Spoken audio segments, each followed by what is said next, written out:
Sean, how are we doing today, my man? I'm good, George. It's almost game day. Let's go. Exactly. It's almost here. So let's start with the preseason game kicking off tonight. When you're looking at this and when you're getting ready, you'll be down at Gillette. What are going to be the priority things? What do you want to watch for? And what are you going to have your eye on? And what do you hope to learn when they take on the Panthers through 4 quarters of preseason football? Yeah, I think there's kind of a lot of things, actually. I think mainly I'm going to be looking at the quarterback position. I think it starts there, right? What's the breakdown at quarterback? Gerard Mayo spoke with us on Tuesday, said he expects all four quarterbacks to play. He also said he expects Jacoby Brissett to start. And when he was asked about Drake Maye and kind of how much time or how many reps Drake Maye will get, he's like, well, that's too much information. So he didn't give us too much on that. But I think it starts there, and specifically when it comes to Drake Maye, how does his first night go? Who is he playing behind? Who are the offensive tackles when he's in? Who are the wide receivers? How much time does he has? And then the obvious statistical things, how many passes is he completing and touchdowns and, how is he looking? So, and then there's how is Drake processing and, how is he looking behind center and all those things that, we've seen kind of, he's become more comfortable at camp. So I do think it's just important to kind of watch that and see if that continues. And then in addition to that, I don't know if, I don't want to ramble too much, but you go to the receivers and, who's the starting group when Jacoby Brissett's out there? And, is Juju Smith-Schuster playing with Drake Maye or is he playing with Bailey Zappi with 5 minutes left in the fourth quarter? Because, I do think like a lot of those, who they're playing with and when they're playing in the game, I do think it says a lot. If Jalen Reagor is out there with Jacoby Brissett and Drake Maye, and then again, just to name drop Juju, if he's out there with, Joe Milton and Bailey Zappi, I think that kind of tells you how they're looking at the group. So I would say that those are the big things. Offensive line, obviously a huge takeaway. We've seen so many. We've seen so many tackles. We've seen so many different offensive line groupings, through the 11 days of practice, training camp practice. So it's just it's going to be interesting to see who is, now that we have game time and now that we're in a game, who's that first group, who's the second group. So I think those are, I guess I talked a lot about the offense, but I think those are really the things that are going to kind of stick out right away.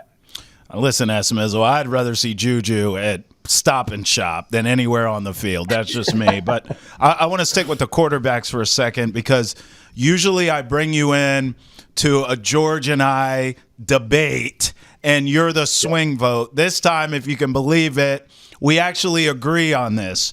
For the quarterback splits in this game tonight, we want to see Brissett for a series. We want to see Drake Maye for the rest of the half. We want to see Joe Milton in the third and then Zappi to close it. Just your opinion, because none of us know what's going to happen because Gerard Mayo, for once, didn't give us all the information that we want.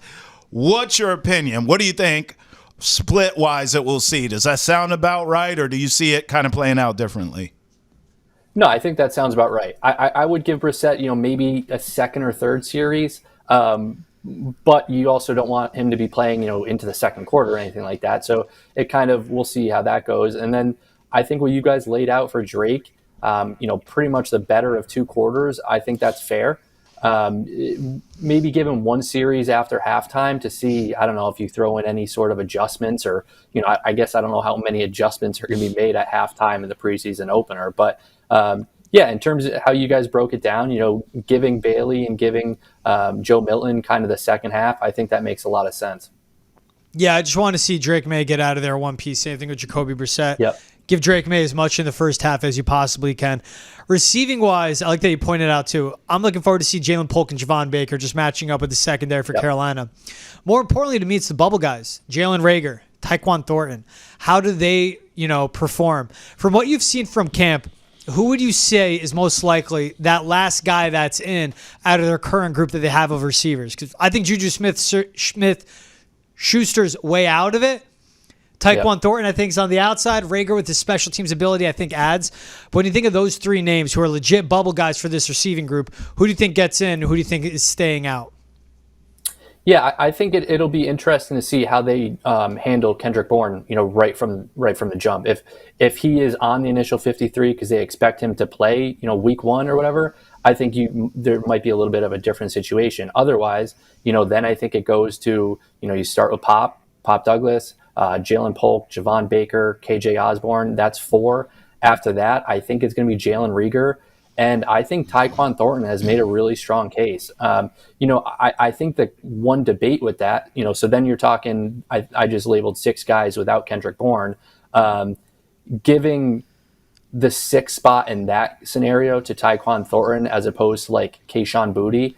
I think you're kind of, I don't know, you're almost banking on, what you've seen from Tyquan these last 3 weeks rather than like his, multi-year sample size. So I think that's kind of an interesting competition there for that, in that case, 6th spot between Kayshon Boutte and Tyquan Thornton. But I think you might have to lean toward Tyquan Thornton at this point. Esmeezy, can you tell us about position battles outside of wide receiver that maybe the preseason can sort of clear up? Not just game 1 tonight, but beyond, that you kind of have your eye on. Yeah, I mean, I think the offensive line is a big thing. But I would go to, maybe you go to cornerbacks and you go to, who's playing opposite Christian Gonzalez. We haven't seen Marcus Jones in the last few training camp practices. I think that's more so because of injury or anything. But we'll see, does that mean Jonathan Jones plays a slot tomorrow night? He's played a lot of outside through camp. So, then does that open a spot for, another different outside guy, an Alex Austin or something like that? So I think that's a really interesting kind of battle. I think tight end, a third tight end behind Hunter Henry and Austin Hooper, who I know I said a few weeks ago that Austin Hooper could be a potential or a surprise cut. He's really exceeded my expectations, I think, during these last few weeks. So from there, it comes down to a tight end. Is it going to be Mitchell Wilcox? Jaheim Bell is, he returned to practice the other day after a few misses. So that's another interesting position battle. And then one thing with the Christian Barmore situation, it's just, who is going to be kind of a focal point on that defensive line. We've seen a lot of Devon Godchow, no surprise. We've seen Keon White, who has looked really good throughout camp. We've seen him both play on the line and then kind of rush the passer off the edge as well.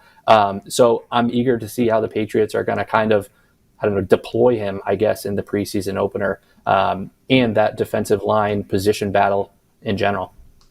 Yeah, finally for me, one of the last thing I'd be watching for is, and Trav, you hit on it in the chat, Gerard Mayo as a head coach. Yeah. What is situational decision-making made? For me, it's Alex Van Pelt communicating plays. And DeMarcus Covington as a defensive coordinator.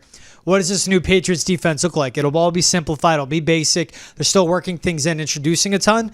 But this is an elite top 5 defense returning. Yep. DeMarcus Covington, AVP, Gerard Mayo. The top 3 coaches in this organization, all first time in their role with the responsibilities they have as well.